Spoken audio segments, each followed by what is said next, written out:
السلام علیکم ورحمۃ اللہ وبرکاتہ۔ سامعین ذی وقار، درس قرآن کے سلسلہ میں آج کا ہمارا سبق سورۃ آل عمران آیت نمبر 30 پر مشتمل ہے۔ اعوذ باللہ من الشیطان الرجیم، بسم اللہ الرحمن الرحیم۔ یوم تجد کل نفس ما عملت من خیر محضرا وما عملت من سوء تود لو ان بینہا وبینہ امدا بعیدا ویحذرکم اللہ نفسہ واللہ رؤوف بالعباد۔ مسلسل اللہ رب العزت انسان کی اصلاح کے لیے، ہدایت کے لیے حکم فرما رہے ہیں۔ اللہ فرماتے ہیں کہ تم کفار کی طرف نہ ہو جاؤ، اور یہ بھی ایک حضور اکرم صلی اللہ علیہ وسلم کی حدیث ہے کہ جو انسان جس سے محبت کرتا ہے، قیامت کے دن اس کا جو ہوگا اسی کے ساتھ، یعنی قیامت کے دن اللہ کے ہاں پیش ہوگا، اس کا حساب کتاب اسی انسان کے ساتھ، اسی چیز کے ساتھ جس کے ساتھ وہ زیادہ محبت کرتا ہے۔ اللہ نے نیک کام، اچھے کام اور اخلاص کے ساتھ کام کرنے کی بار بار اللہ رب العزت ہدایت فرماتے ہیں کہ کفار سے بچو، ان کی دوستی سے بچو، ان کے اعمال سے بچو، سیدھے رستے پہ آ جاؤ۔ اللہ تمہارے اعمال کو ضائع نہیں کریں گے، تمہاری محنت کو ضائع نہیں کریں گے، اور پھر خبردار کرتے ہیں کہ اگر تمہارے اعمال اچھا نہیں ہوئے، تمہارے کام اچھا نہیں ہوئے تو اس کی سزا بھی ملے گی۔ یعنی دونوں طرح سے اللہ تعالیٰ انسان کو سمجھانے کی جو ہے کوشش فرما رہے۔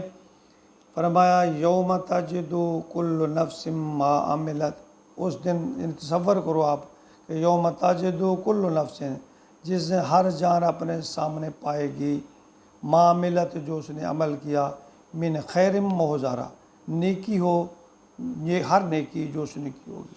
اللہ فرما رہے ہیں کہ ہر وہ نیک کام، وہ چھوٹے سے چھوٹا، قلیل سے قلیل، وہ انسان اپنے سامنے پالے گا، اس کے نامہ اعمال میں لکھا ہوا ہوگا۔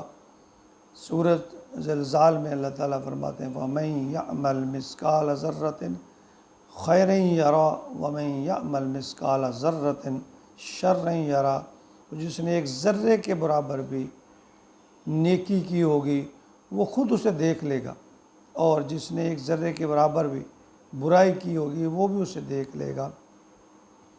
تودو لو ان بینہا، اور ہر انسان جو ہے یہ چاہے گا کہ ان بینہا و بینہ، اس کے اور اس کے عمل کے درمیان امدم بعیدا، ایک زمانہ دراز حائل ہو جائے، یعنی بہت دور ہو جائے۔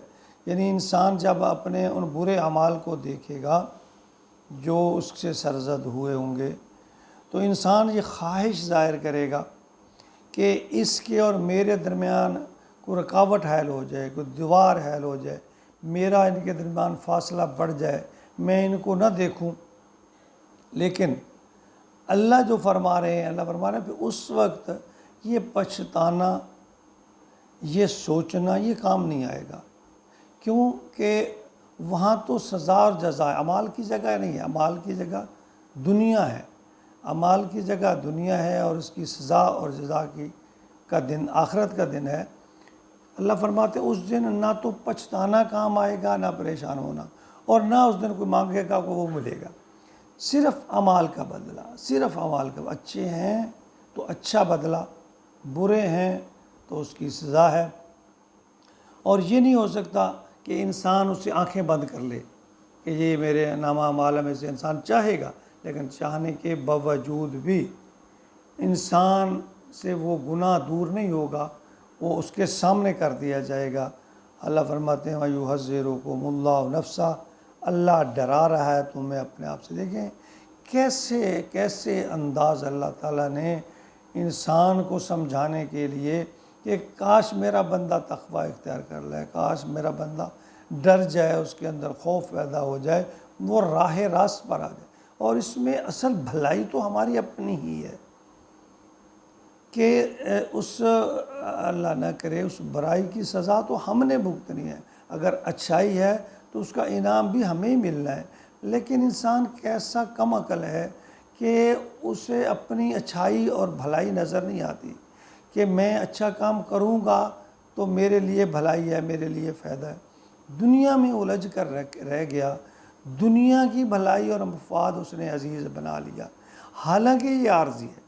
اور اللہ بار بار فرما رہے ہیں کہ ہم آپ سے رزق کموانا نہیں چاہتے، روزی تو ہمارے ذمہ ہے۔ پھر اللہ فرما رہے ہیں یہ دنیا تو اللہ کے نزدیک اس کی کوئی وقت ہی نہیں ہے۔ اللہ ایک طویل حدیث ہے جس کے بارے میں نبی اکرم صلی اللہ علیہ وسلم کا فرمان، اس کا خلاصہ یہ ہے کہ ساری دنیا کے سارے لوگ کٹھے ہو کر مانگنا شروع کر جائیں، وہ مانگ مانگ کر تھک جائیں اور اخیر کر دیں مانگنے میں، اللہ فرماتے ہیں اور میں دیتا جاؤں۔ جب وہ تھک جائیں گے ساری دنیا کے سارے لوگ، ساری مخلوقات، تو میرے خزانے میں اتنی بھی کمی نہیں آئے گی کہ جس طرح ایک سوئی کسی سمندر میں کسی دریا میں گری ہے اور اس کو نکالا جائے تو اس کے نکے کے اوپر جتنا پانی لگتا ہے، اب آپ محسوس کرتے ہیں کہ سوئی کا جو ایک بریک سا تکون اس کا سرہ ہے، اس پر کتنا پانی ٹھہر سکتا ہے۔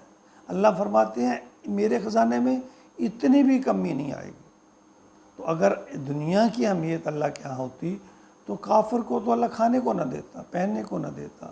اللہ فرماتے ہیں میرا دنیا میں انسان کو بھیجنے کا مقصد صرف اور صرف عبادت، اللہ کی عبادت، اللہ کی رضا ڈھونڈنا ہے، اللہ کی عبادت کرنا ہے۔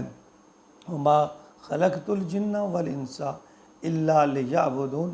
اللہ فرماتے ہیں میں نے تو صرف انسان اور جن کو پیدا ہی کیا کہ وہ میری عبادت کرے، لیکن ہم دنیا میں الجھ کے رہ گئے۔ اللہ فرماتے ہیں چھوٹے سے چھوٹی عمل، وہ نیک ہو یا برا ہو، وہ تمہارے سامنے پیش کر دیا جائے گا۔ یعنی اللہ فرماتا ہے وَيُحَذِّرُكُمُ اللَّهُ نَفْسَ، اللہ ڈراتا ہے تمہیں، یا ڈر جاؤ، خدا کا خوف کرو۔ فرمایا وَاللَّهُ رَءُوفٌ بِالْعِبَادِ، اللہ تعالیٰ اپنے بندوں کے حق میں بڑا شفیق ہے۔ دیکھیں اللہ کیسے پیار بھرے انداز میں اور کبھی ڈرا کر اپنے خوف سے انسان کو بار بار یہ ہدایت فرما رہے ہیں کہ اے انسان سنبھل جا۔ کبھی ڈرا رہے ہیں، کبھی انعام کا بتا رہے ہیں، اپنی رحمت کا بتا رہے ہیں، اپنی شفقت کا بتا رہے ہیں، اور کبھی دوزخ سے ڈرا رہے ہیں، اور کبھی جنت کی ترغیب دے رہے ہیں، اور صرف اس لیے کہ میرے مخلوق، میرا بندہ جنت میں جانے والا بن جائے، میری تابعداری میں آ جائے، تاکہ قیامت کے دن یہ سرخرو ہو جائے۔ یعنی کہیں ڈراوا ہے عاقبت کا اور کہیں انعام کا۔ اللہ تعالیٰ لالچ دیتے ہیں کہ اے انسان اپنے آپ کو درست کر لے، اور اللہ تیرا خیر خواہ ہے، اللہ تو پہ مشفق ہے، اللہ تیرے اوپر رحم کرنے والے ہیں، اور تو اللہ کی رحمت کی طرف لوٹا، اپنے آپ کو اللہ کے حوالے کر دے اور نبی اکرم صلی اللہ علیہ وسلم کی اتباع کو قبول کر لے۔ اللہ رب العزت ہمیں اپنی زندگی کو اسلام کے مطابق ڈھالنے کی توفیق عطا فرما دے۔ اللہم اجعلنا من التوابین واجعلنا من المتطہرین۔